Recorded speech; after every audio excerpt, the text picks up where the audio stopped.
I think it's pretty clear that Trump is going to win because I understand that he has now won Pennsylvania, which means he just needs a handful of electoral college votes, and there are 3 more states where he is leading. So if he gets any one of them, he has become the president-elect. So I think you can assume that the next president of the US is Donald Trump.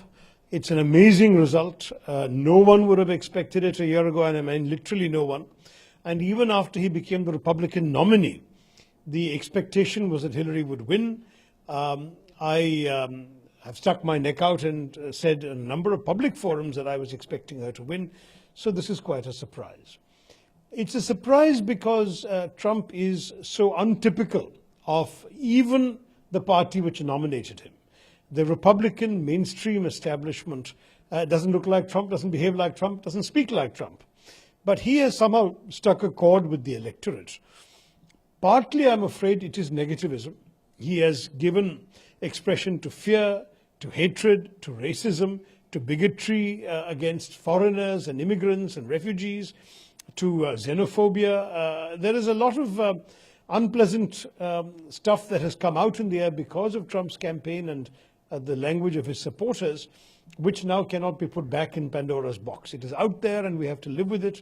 It will certainly affect the perception of America around the world. Secondly, he has also spoken for, very bluntly, white America. If you look at the exit polls, Hillary has swept the minorities by large margins, but the minorities are by definition a minority. Trump has won a majority of white voters, including, surprisingly, white women. And one of the striking things about this, of course, he has dominated the non-college educated white blue-collar working class vote, which is the section of society that has felt most affected by recent developments. They have seen that globalization has only benefited the elites, typified, they see, by Hillary Clinton and people like that, and also foreigners, immigrants, whom they resent. So this hostility that they feel has expressed itself in a strong vote for Trump. In many ways, it may be the last stand of white America, because demographics will make America progressively less and less white in the years to come. Finally, it is also a rejection of politics as usual. Increasingly around the world, voters are saying we don't like the way our lives are. We don't want the political establishment we're used to. Whether from the left or the right, there is a rejection of the political class in favor of outsiders, outliers, people who in the past were considered extremists. You've seen the Brexit vote in Britain. You've seen the extraordinary success in the polls of Marine Le Pen in France.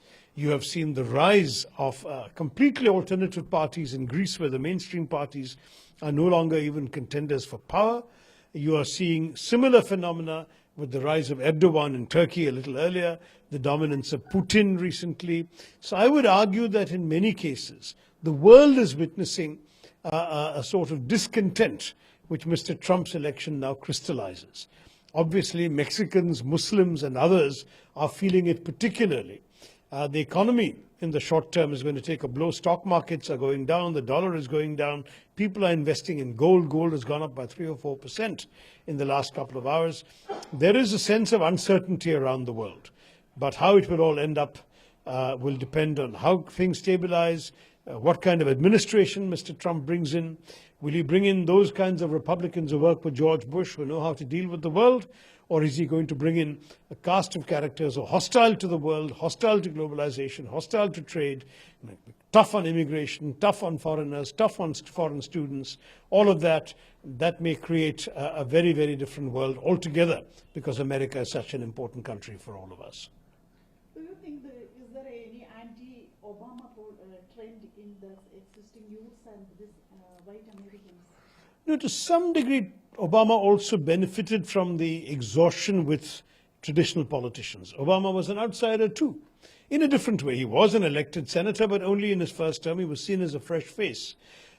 In some ways, some of the people who voted for Obama seem to have voted for Trump. Just looking at the election results, a number of states, a number of areas that Obama carried 4 years ago have gone to Trump this time.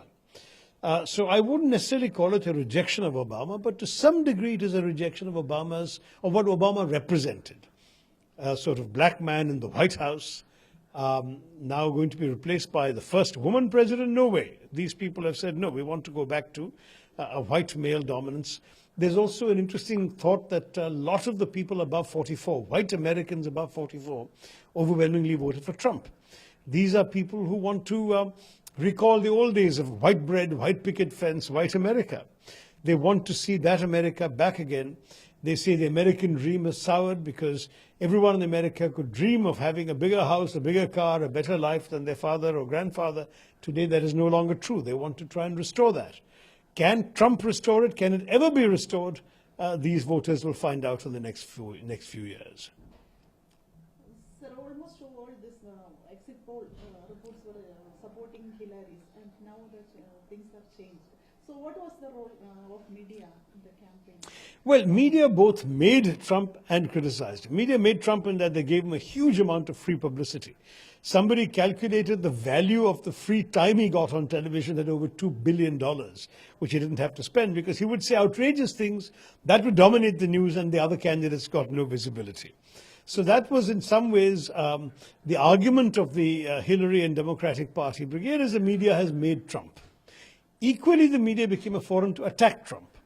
It's a remarkable statistic that of the top circulation 51 newspapers in the United States, 50 endorsed Hillary. Only one paper, I don't know the name, supported Trump. So that the media may have created him, but they also attacked him. They highlighted his sexism, some of the rude things he had said in the past. They highlighted his racism. They highlighted his unethical business practices, his failure to pay taxes, all sorts of things. It didn't seem to affect the public. These other factors I've described seem to be more important to them. അല്ല ഒന്നും കൂടി നിങ്ങൾ ഇന്ത്യയെക്കുറിച്ച് ചോദിക്കണ്ടേ അങ്ങനെ ചോദിക്കുന്നത് വിചാരിച്ചു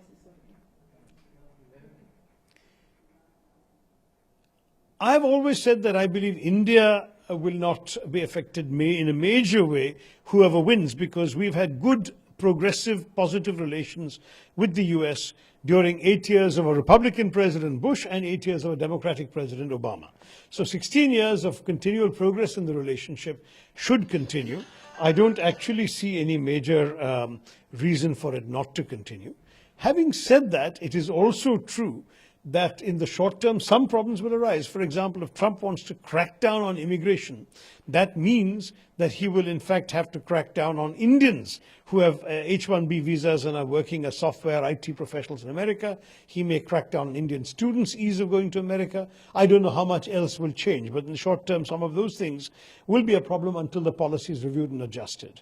There is a belief in some people that between India and Pakistan, because Trump is so anti-Islamic terrorism, anti-Muslims, he may also be anti-Pakistan. It depends. A lot of Republican people in America, in the establishment, in the former CIA and former State Department and former White House people, there were also many who were pro-Pakistan because they saw Pakistan as a bulwark against Islamic extremism, and they have some sympathy to and some good relations with the Pakistani generals and the Pakistani ISI. So let's not quickly jump to conclusions. We'll have to see who are the ones making policy for Trump. We should not extrapolate from a candidate's campaign speeches that everything he says will be the policy followed by everyone below him in the government. So there's still some months ahead to be sure, but on the whole, I still believe that just as both Bush supported us for the Indo-US nuclear deal and Obama supported us for the nuclear suppliers group, broadly speaking, we should not have any major difficulties with Trump in terms of government.